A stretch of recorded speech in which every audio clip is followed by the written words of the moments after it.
I am joined by Siwei. Siwei is a sports content creator and commentator, and she's also a lawyer based out of Chicago. Thanks for coming on the show. Thanks for having me. All right, so we're going to start with an icebreaker. I'm going to ask you, who would you have taking the winning shot, WNBA edition? Okay. All right. All right, so first up, Arike or Copper? Arike. Arike or Fee? Arike. Arike or Asia? Asia. Asia or Stewie? Asia. Asia or Rakia? Asia. Asia or Alyssa Thomas? Asia. Asia or Caitlin Clark?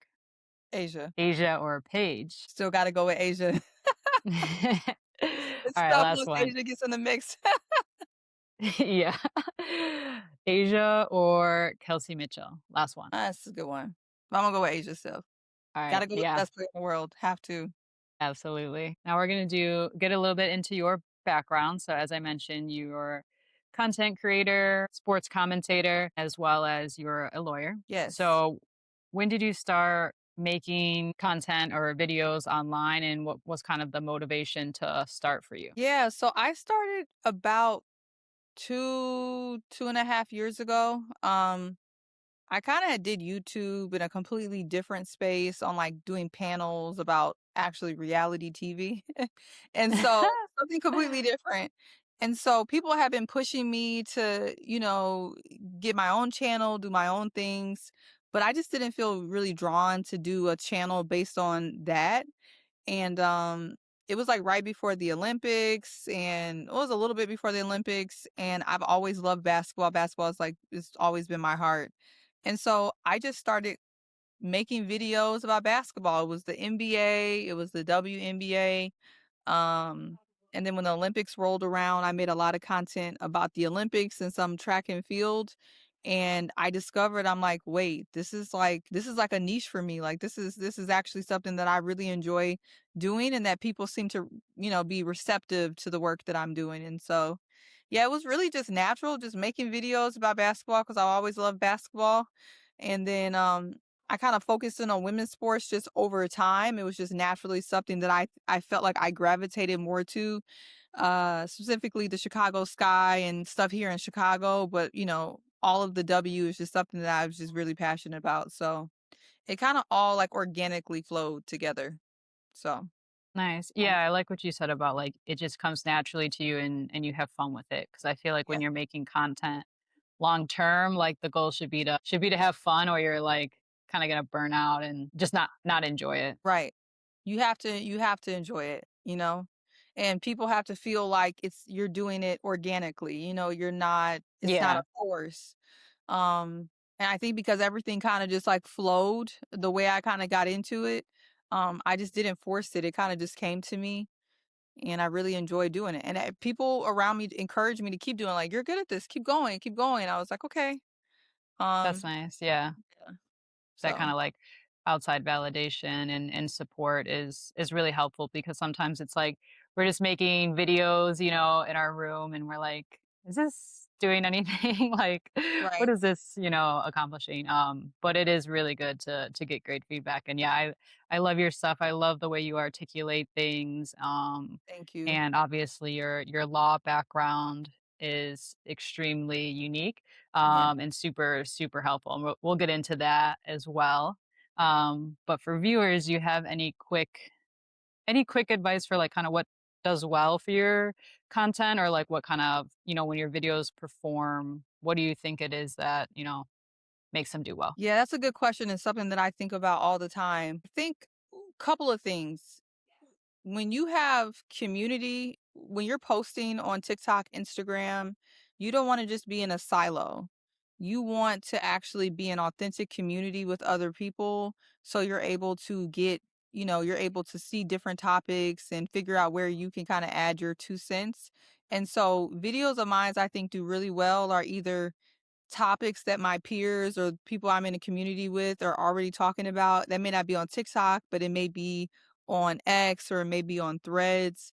There's something that's already moving that I'm able to add my 2 cents to. And sometimes movement all moves together. So if I make a video, you make a video, sometimes people think like you're taking from each other. But in the world of social media, you're a lot of times you're adding to each other.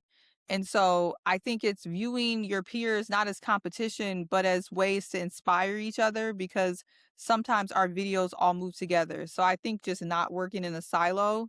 um, and then for me, a lot of my videos, some less now than before, are based on things that are breaking early and things that are happening early. And so I do a lot of keeping my nose or keeping my eyes on what's actually going on. And so a lot of times if you're one of the earlier people to actually report on something, your videos are going to do well. And I would say lastly, being authentic and filling a gap that's not there. I would say the converse to actually building with the community is making sure that you're also adding something new to your community and filling a gap that's not out there. And so whether your channel is providing information that's not out there or whether you're providing a unique perspective that people haven't heard 5 billion times, I think it's figuring out where the gap is and then filling that gap. And sometimes they won't do well. But you do it because it's authentic to your platform, and I think the more and more you try to fill gaps and continue to fill those gaps, a lot of those videos would do well. So that would be my advice. Yeah. No, I love all of that, and I love especially you touching on community, because I definitely feel that within the women's sports space Mhm. specifically, I feel like there's definitely more community. We're all, like, engaging in each other's content, supporting each other, giving each other advice, which is a really great part that I wasn't necessarily thinking when I started making content either, but it's been really, like, wonderful to just, like, meet new people, make new friends. Mhm. I used to never have, like, online friends, and now I have a whole a whole bunch. So yeah, that's been a really cool part about the journey. Yeah, I mean, I've even had people who would some of my mutuals who turned in like friends where I have their numbers. They're like, "Hey, this isn't my normal content, but it's yours." And they'll send me something, or Yeah. vice versa. Or someone will ask me a question like, "How did you get into this?" And instead of being vague, I tell them exactly how I got into it and how they can do it too because the more the merrier. If I have a brand opportunity, who how did you get in contact with that brand? Did they come to you? I'm always Mhm. forthcoming, um, because I just believe, what God has for me is for me, and I try to share as much as I can and be authentic with the people around me, and I think that that really has worked out. Yeah, definitely, uplifting others, not gatekeeping information or feeling like, "Oh, like, if this person has this opportunity, that means I don't have it." Kind of Right. that old mindset, or I don't know about old, but negative Mhm. mindset, absolutely. And then I also like how you touched on breaking news, because I do feel Mhm. like that is really important, and you definitely break on stuff very quickly, because that's either I'm hearing Right. it first from you, or, like, I had just seen it, and then I open TikTok and your video is the first one. So that's definitely key, but obviously, like, it could be challenging too, right? If you have, like, a full-time job, Right. or just with life and everything.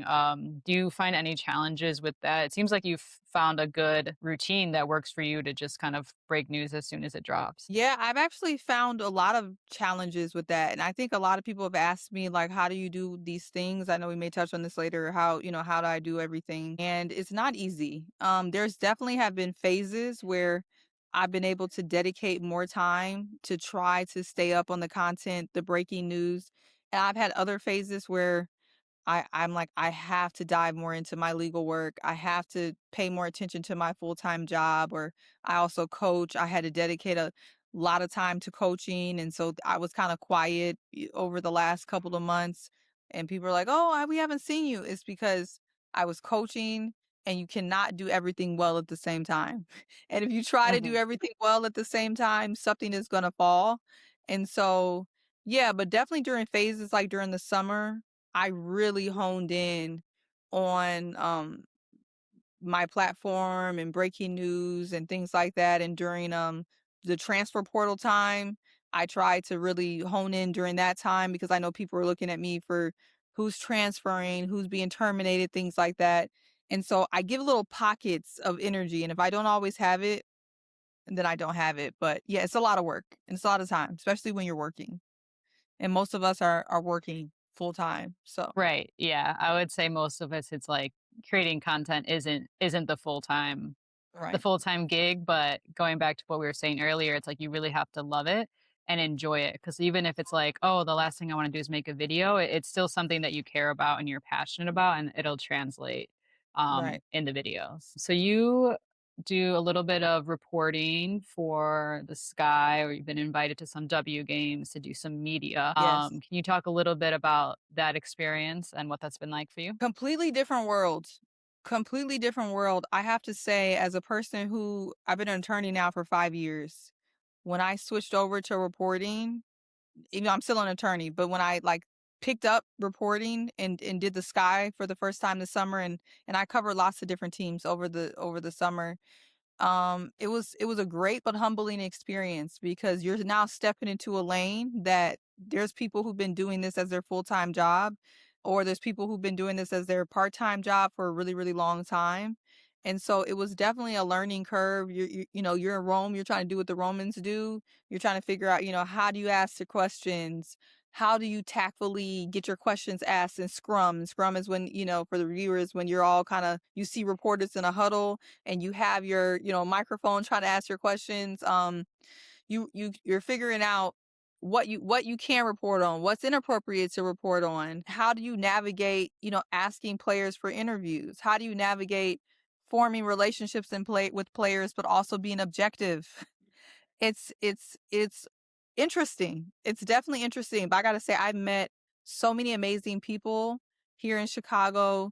The people that I covered the Sky with and people that I met all throughout the country, if I was going to Barclays or I was going out in LA to crypto or wherever I was going, the new people that I met that have were so nice enough to be like, "Hey, look, I'll tell you this and this and that," and they'll take me under their wing. They explain so much to me, and I'm just so grateful. But it definitely was an interesting experience. But I enjoyed being the creator of the content versus sometimes on TikTok we're taking content that in crediting, right? But you're taking the videos and taking the sound bites from the reporting that's on the ground. I really enjoyed actually being the source, like being on the ground and being the source. So much fun. So much fun. And much respect to all of the reporters, all of the journalists who are on the ground working, getting the videos, getting the interviews. It's tireless, sometimes it's thankless, and it was a great experience. Yeah, it definitely seems like a lot of different things coming at you, and yeah, navigating being on the ground sounds challenging, like you said, because it's like you wanna be respectful of the players and you wanna figure out, where you can land in the Mhm. space, but it sounds like a really cool experience, and it's always great, yeah, when you have people around you who are willing to, answer questions for you, tell you some do's and don'ts, but, I mean, ultimately, you're just gonna learn on the job. So now we're gonna get into your law background. We mentioned a little bit earlier you are a lawyer. Yes. So did you always know you wanted to be a lawyer, or and can you tell us a little bit about that journey? I always knew. I was like the kid that literally always knew. Um, Yeah. I do think post-college, I went through what a lot of kids go through or young adults go through where you're trying to make sure that you know. And so I did other things and I went to teach abroad and I did some work for the government and all of those things that I did kept on pointing me back like you need to go to law school. This is what you were meant to do. This was fun, but it's time to go. And so after college, I took 2 years off, went to law school, went to Wisconsin, go Badgers. And it's been definitely a great ride. I work in civil litigation primarily, but I've done everything. I've done like bankruptcy restructuring. I've actually worked for the state's attorney's office, as a prosecutor, so I have a criminal law background as well, real estate, and now I'm trying to move into the next chapter of really merging my very diverse background and kind of merging that with sports. And yeah, sports is kind of like the umbrella, but it's not its own subject matter. And so whether that's working with athletes or working in the arena, merging my background to maybe solve some of those needs that they may have legally. And so that's where I'm moving towards. But yeah, it's been great, and I've always known I wanted to be a lawyer, never any doubt. So much so that I actually help young attorneys coming behind me. become lawyers. I have a non-for-profit that I don't talk about much on my platform because it's kind of relevant to what I do on my TikTok. But yeah, I also help students behind me through the pipeline through mentoring and yeah, because I just That's want to make it amazing. easier, a little easier than I had it. Things that you don't know, mistakes that you make. Yeah, so Yeah. it's been good. Yeah, that type of guidance can be life-changing for young adults, absolutely. And Yeah. that was gonna be one of my next questions when you said that you wanted to, kinda move into law within the sports world, because I know there's a lot of opportunities there, and I don't know if you would go this route, but, I'm pretty sure agents, right, typically have a Mhm. law background, They which is do. something which is something I didn't know, but it makes sense. Yes, so agents need, I guess, some form of master's degree, and so many of them have, a law degree because why that's the best thing. You're negotiating contracts, and that's definitely something that I've been very open to. So I'm leaving so many things open. I think this year is gonna be kinda a year of just figuring out how all of this merges together. I kinda have a lot of things in different pockets, and I'm really excited about things merging together on its own perfect timing, and I hope that it all works out that way. Because I don't think you in life, these experiences are not for no reason. I think you kinda Mhm. everything in life is for a reason, and you get placed in different pockets for a reason to learn something, and so I'm excited to see what I was supposed to be learning and how it all merges together. So Yeah. I love that mindset. And mhm, it sounds like you have all the pieces, and yeah, it's just a matter of them coming together and remaining patient and doing the work. I definitely see that coming to a reality for you. So I'm excited. thank you. Me too. All right. So now we're gonna get into our basketball topics. Okay. So the first one is WNBA CBA negotiations. So this is something that you have covered quite a bit. And I think a lot of people, again, they really enjoy your background in law, Mhm. your just genuine love and passion for the sports, and your support for the players. So you give a really unique opinion, and also just like you really break down the facts in a way that's easy to digest. So where we're at right now with the negotiations, it seems like everything is still pretty much being talked about, Right. definitely delayed, stalled, a lot of back and forth, but we have reached a point of more intense talks, right? Because the time is out at this point. They used to say it's running out; it's out now. There's likely going to be a delay. So, what are your most up to date thoughts, opinions on the negotiations? As of Sunday, they are still negotiating, so I thought they were gonna take the weekend off. I didn't I was like, "Oh, they're there on Saturday, okay." But the fact that they're there on Sunday means to me that they fully understand that time is out, and so, going into Monday, I mean, the fact that these women, the WNBPA, have been there, and I know the WNBA side is there as well, but every single day, hours on end to get this done really underscores the seriousness and the urgency of this. And yeah, as far as the most recent updates, it looks like they were over the last couple of days, were hammering out other issues that they can really lock down and try to get the stuff that they do agree about and can agree about early. And so today, from what I'm hearing, is it's going to be a lot of player housing and the revenue share issue. And I'm not sure that they're gonna be able to figure that out by today or by tomorrow because I know it's really touch and go.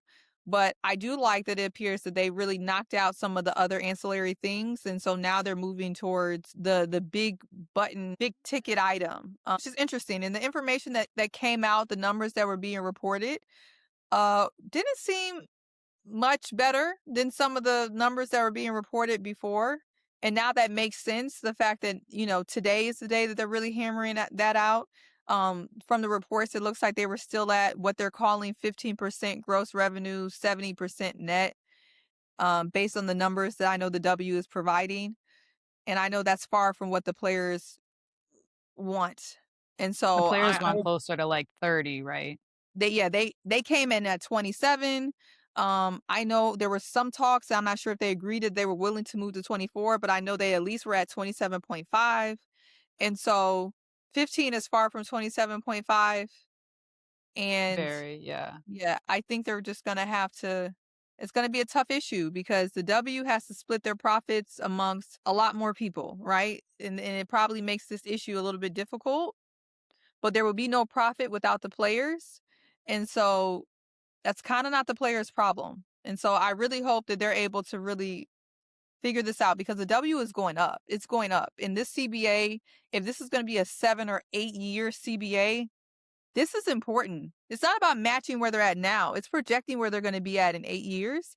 And that's huge. And so I hope they're able to work Yeah. this out in the next couple of days. Yeah, and I think that what you just said about the contract being for the next it's estimated to be like 7 to 8 years is really one of, if not the most important part of this. I think WNBA executives kinda want us to think about, right now, Right. but the players are smart, the union is smart, and they know, almost a decade from now, like, where will the W be? And thinking about that type of growth is, like, astronomical. Hmm. Just seeing how far we went from 2023 to now in Right. 2026. So, yeah, and also, like you said, there is no league without the players. The players are the product, the service, and they have very much been underpaid and undervalued for a long time. So I think this is the perfect time for them to finally say like not anymore.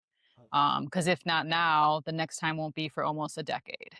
And you just don't know. If you And have a spark like we've had yeah, over the last couple of years, you have to capitalize. You have to strike while the iron is hot, right? And so that's really important. And I think it's also important. I'm glad that you're having me on and, helping to bring light to this whole conversation because I think a part of another issue is the fact that because this CBA conversations are so complicated and sometimes they kind of go above the head of a lot of people by nature of it just being a confusing situation, I think the confusion sometimes cannot go in the favor of the players. And so I like to clarify that when we're talking about the difference between net revenue and gross revenue, it's very important to be on gross revenue or BRI, basketball related income. That's what the players want because the W's books are very convoluted. They have a lot of mixing with the NBA side.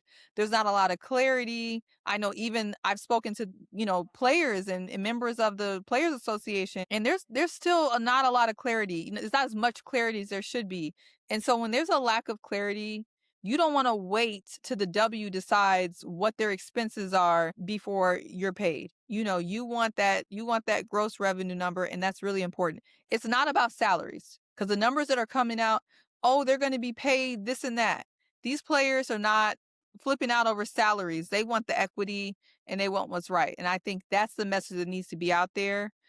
Because every single time we get news, they're like, "Oh, the players are going to be paid almost $1 million," and some people are like, "Yay!" It's not about that. It's about the right. percentage, the gross revenue, and and The and full getting package. full package. And I think that's important. Yeah, and I'm really, really glad the players are definitely thinking that way too. And I love what you said too about how there is a lot of like, law jargon, you want to call it, a lot of like contract, confusing language that most people it like you said, it's just confusing and it's not easy to digest and understand. And I think that benefits the other side, right? Right. The executives benefit when people are confused, when they don't understand, and when there's not full transparency. So Right. leaving people in the dark, so they don't really know and understand the full picture. That's a strategy, I'll call a strategy on their end that has worked very well for them, but it's not working anymore. And I think that's Right. that's the big difference between this negotiation and past ones. So true. So true. Yeah. And I think, you having your platform and us speaking about this in our content and everything, it's helpful, right? There's more fans behind them. There's more social conversation pushing the right narrative forward, which is to pay the players. Pay the players, and, I think we're all doing our best. There's still so much information that I'm not even privy to, right? I'm putting things together based on the information that's publicly available and the information that, we get from the players and we get from the Players Association. But, it is confusing by design. I think the lack of clarity on the numbers and, the lack of clarity all around is it people aren't confused because, they're not smart. They're confused because it's intentionally confusing.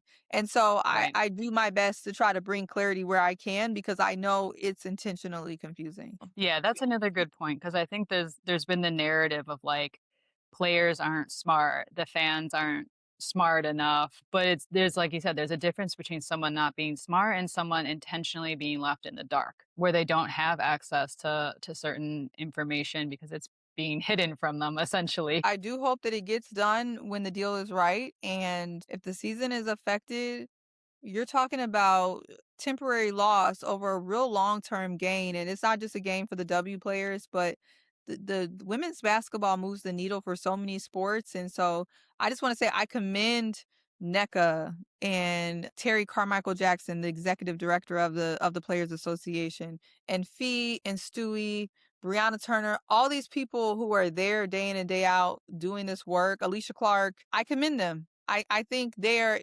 it's heavy what they're dealing with because they know they're not only negotiating just for them, but for the players that haven't stepped foot in the league, for players that have not even stepped foot in college. They are negotiating for high school players right now who, Mhm. if they go through 4 years, will be affected by this. And they're also negotiating for the other sports that are around, women's softball that's coming up and the other leagues that are coming up because the WNBA moves the needle.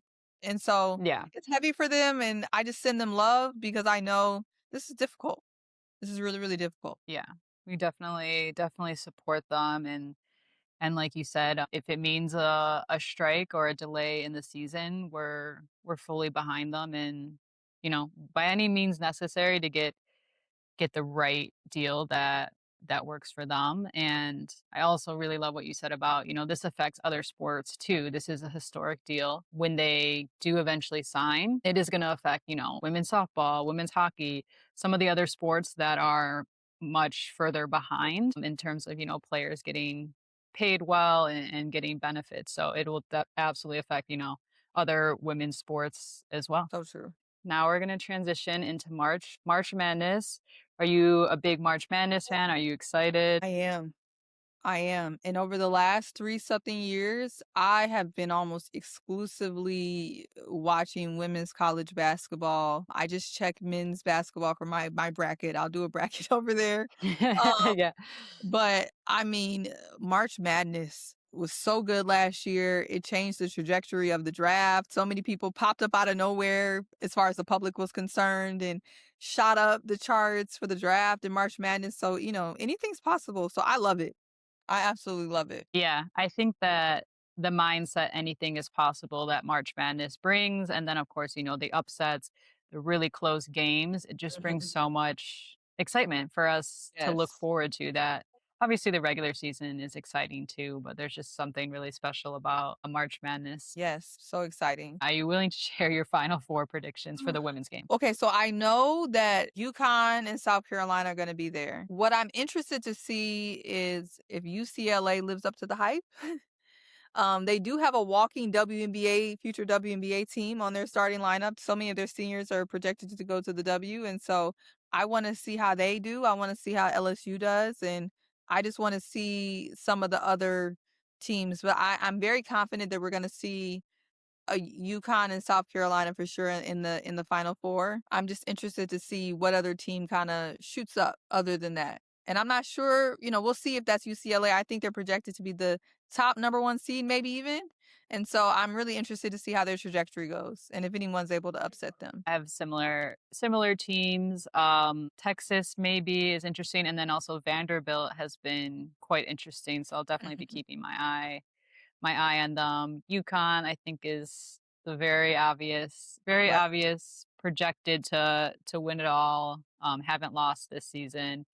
And I do agree with you about UCLA because if we look at their run last year, they underperformed of what people expected, I would say. So I know they've done really well this regular season. So it'll also be interesting to see, if if they can redeem themselves a bit more for this tournament. And that's to say they had a good run last year. Obviously, they were a Right. top team. They made it very far, but when it got to, the final stretch, their game was underwhelming. Yeah, I mean, I think being the top if they end up being the top number 1 seed, people would expect them to be in the actual championship, and that's where I'm like, I don't know. There's so many other teams that may not even be ranked as high that are really feisty, have a lot of heart.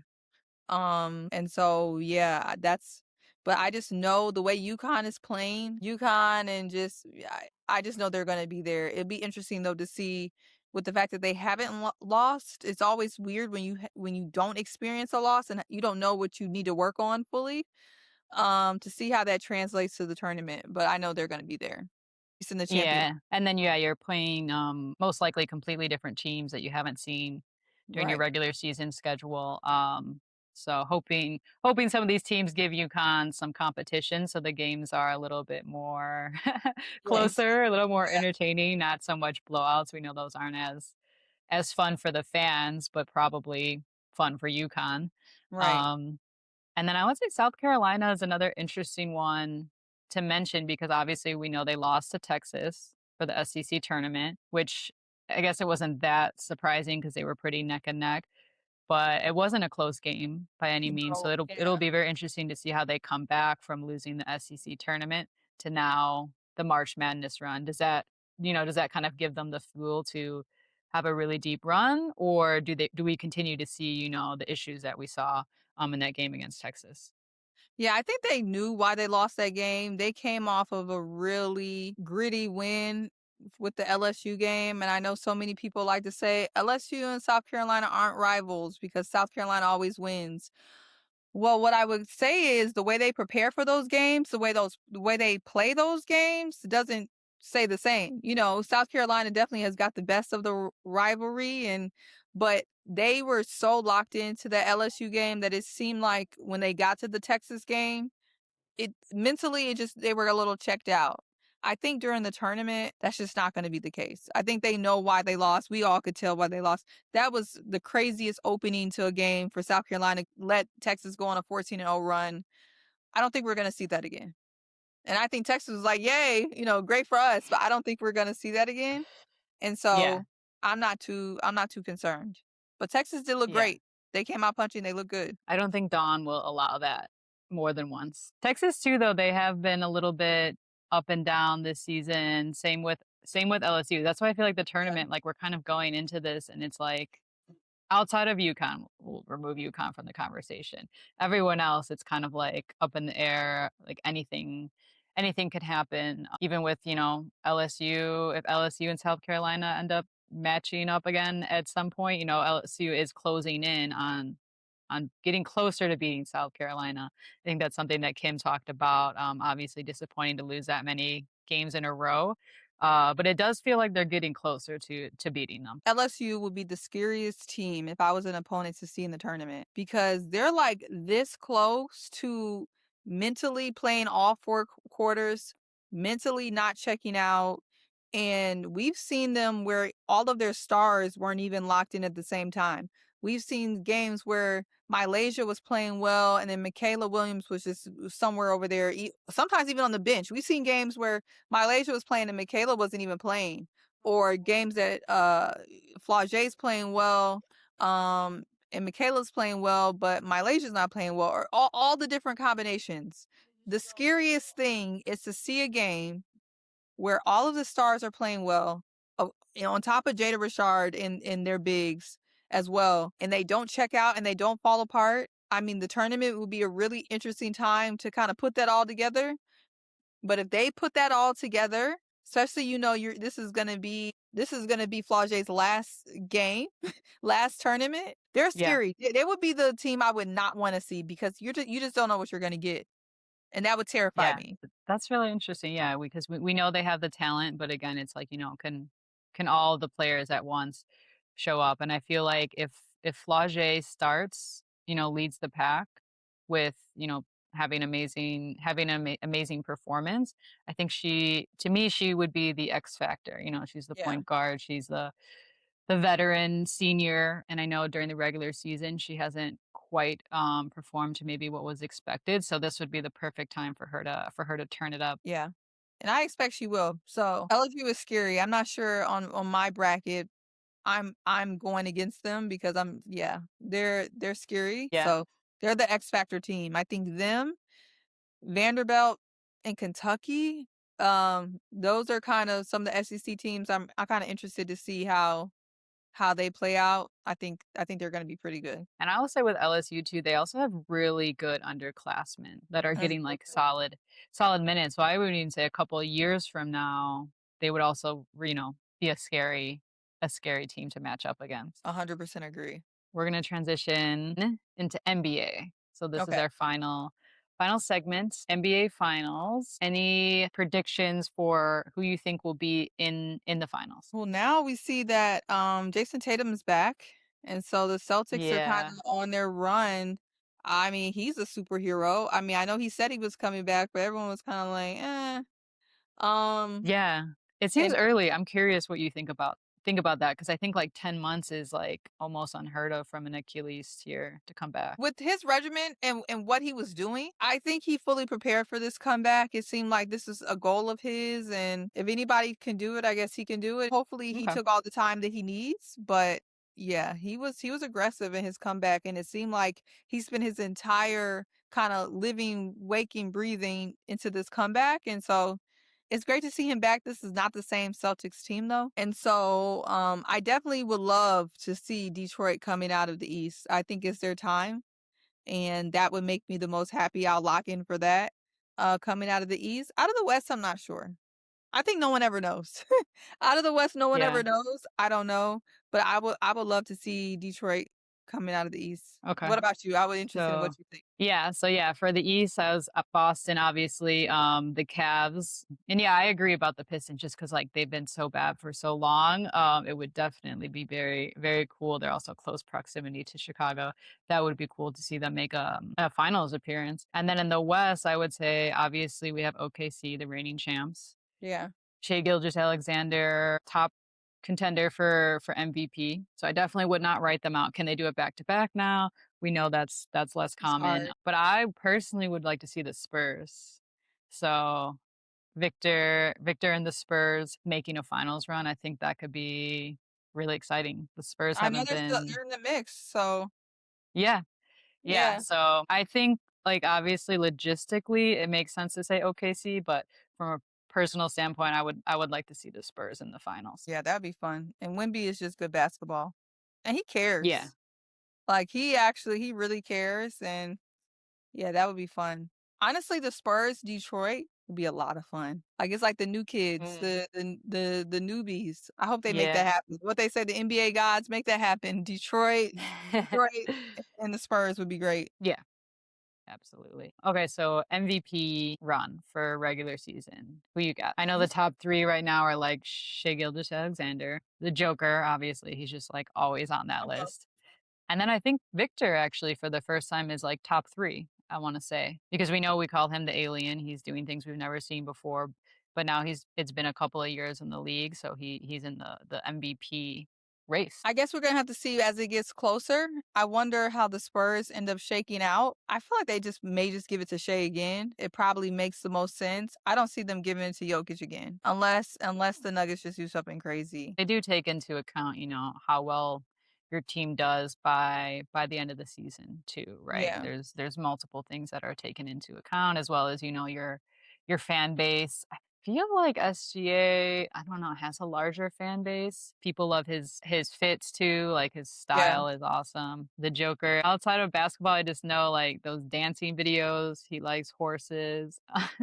yeah, Kind of a silly guy, but I feel like SGA, his influence too outside of basketball has been really cool to see. yeah. He's really growing kind of following, and people, especially guys really love Shea. They really. So I think they would be happy if he got it. But if Wemby is able to really conclude with an MVP type of season, and the Spurs are up Yeah. there, I think that would be an interesting conversation. What I will say is like even if Wemby doesn't win it this year, he's gonna win it at some point. Oh I yeah, think he that's is. obvious. Whether He's it's been this playing year or amazing. next year. Yeah. watching him play, the things that he does, just incredible. And And he the way seems he like you kinda said. turned the All-Star game around, like, he actually made the All-Star game. Him and Kawhi, I was like, "Thank you. You guys are actually, like, trying," so they owe him something for that alone. He really made that All-Star game interesting. Yeah, he seems like a really great guy, really great teammate, just really, really down to earth. I know he's dabbling or he's very into like Buddhism, Mhm. trained with some monks during the off season. He moves differently He than what we've seen does. of NBA stars, and then obviously he's French, so he's not even American, so he's already going to be a little bit different. That he walks to the beat of his own drum, so Yeah. need more of that. Absolutely. Yeah, if we're gonna have an NBA star that we platform, it's like he seems like a great guy. Yes, because not every well, yes. Yeah. So I just have one last question for you. Mhm. The show is called Hoops and Healing, so I like to ask everyone at the end of the show, what is your favorite healing practice present in your life right now? I would say a mix between working out, so running. I love running clears my mind, and it's both hard and pushes the body, but kinda clears your mind. So I would say running and playing basketball is really healing for me, both of those things. That's how I escape. It's when my mind turns off. And Yeah. sometimes when your mind is so busy, literally you just need something that can turn your mind off. And I would say those two things really bring me just a lot of peace. And if not that, then traveling and seeing things and exploring, that's always great for me when I'm able to just unplug a little bit. I don't think there's funny enough, I don't think there's anything that's more healing than just being in the gym, playing basketball, or being on the concrete and just running, seeing where your 2 feet take you. It's so peaceful for me. So Yeah. I love You, that question. you said ball is life. It is. It is. Ball is Even life. when you get older, it's still so much fun. I definitely agree with you there. Just, when there's a lot going on in our lives and in the world, our thoughts can be overwhelming. So having Yeah. something that, you could focus on really, I think what it comes down to when you're working out, when you're running, you're focusing on something other than yourself Right. or your problems. And so your brain can kind of turn off for a second. So I Yeah. think that's really wonderful. Yeah. Yeah. Well, thank you. Awesome. Yeah. Thank you so much for coming on the show. I really enjoyed having you on. Thanks for having me. I never get a chance to, answer some of the questions that you asked me or even think them through, and so I appreciate the questions and the opportunity to share, honestly, so I appreciate it.